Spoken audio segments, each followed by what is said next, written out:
Some homes are loud, some homes are quiet, but not every home feels safe.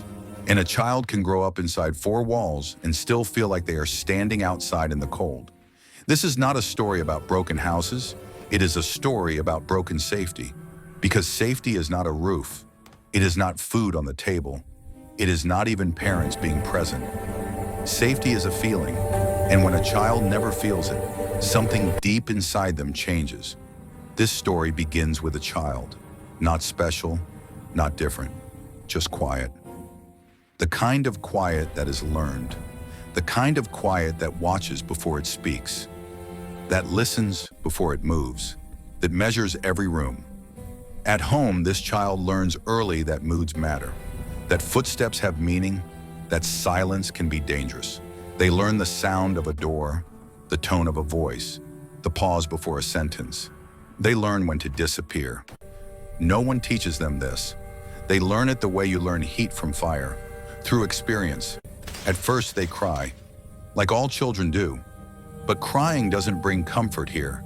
It brings tension, it brings irritation, sometimes anger, so they stop. And when a child stops crying, people think they are strong, but inside something important has gone missing. Safety. This child learns that love is unpredictable, that care can be conditional, that warmth can turn cold without warning. So they adapt. They become small, not in size, in presence. They learn to read faces better than books. They sense shifts in energy like weather changes. They know when to speak and when silence is survival. This is how the psychology begins, not with trauma, but with adaptation. Because a child who never feels safe does not grow freely. They grow carefully. They grow with guardrails inside their mind. At school, teachers might call them mature. Other children might call them quiet. Adults might say, such a well-behaved child. But no one sees the tightness inside their chest, the constant alertness, the way their shoulders never fully relax. They don't daydream much, because daydreaming requires safety. They don't ask for help easily, because help once came with consequences. They don't trust comfort, because comfort never stayed. Instead, they become observers of life, standing slightly outside every moment. Even happiness, especially happiness, because happiness feels temporary, and when something always ends, you don't lean into it. You brace. This child learns something else too. They learn that their needs are inconvenient, that their feelings are too much, that asking is risky, so they stop asking.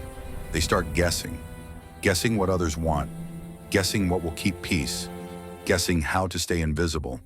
And slowly they confuse safety with approval. If people are pleased, maybe nothing bad will happen. This belief follows them into friendships, into relationships, into adulthood. As they grow older, people notice something about them. They are loyal, they are thoughtful, they are deeply empathetic, they feel everything. Because when you grow up unsafe, you learn to feel the room before you feel yourself. You learn to sense pain quickly, because you lived in it quietly. But there is another side. They struggle to rest, even when life becomes calm, because their nervous system never learned calm. It learned readiness. They struggle with trust, not because they don't want connection, but because connection once hurt. They struggle with boundaries, because they learned love by adapting, not by being. Sometimes they don't even know who they are, only who they are needed to be. They may become high achievers, trying to earn safety through success, or they may become people pleasers, trying to earn safety through usefulness. Or they may pull away, keeping distance as protection. Different paths, same route, a childhood without safety. Inside them lives a child who is still listening for footsteps, still reading faces, still waiting for the moment to disappear, even in quiet rooms, even in loving relationships. And when conflict appears, even small conflict, their body reacts before their mind does. Heart racing, breath shallow, mind spinning. Because the past taught them that conflict leads to loss. So they freeze, or they apologize too fast, or they shut down, not because they are weak, but because they were trained to survive. This is something many people don't understand. A child who never felt safe doesn't get over it with time. They carry it invisibly. They might smile easily, laugh often, be the one who listens. But inside there is a deep longing to finally rest, to finally be held without fear, to finally speak without rehearsing, to finally exist without scanning the room. Sometimes they don't even know what safety feels like, only what its absence felt like. So when they encounter real safety later in life, it feels strange, unfamiliar, almost suspicious.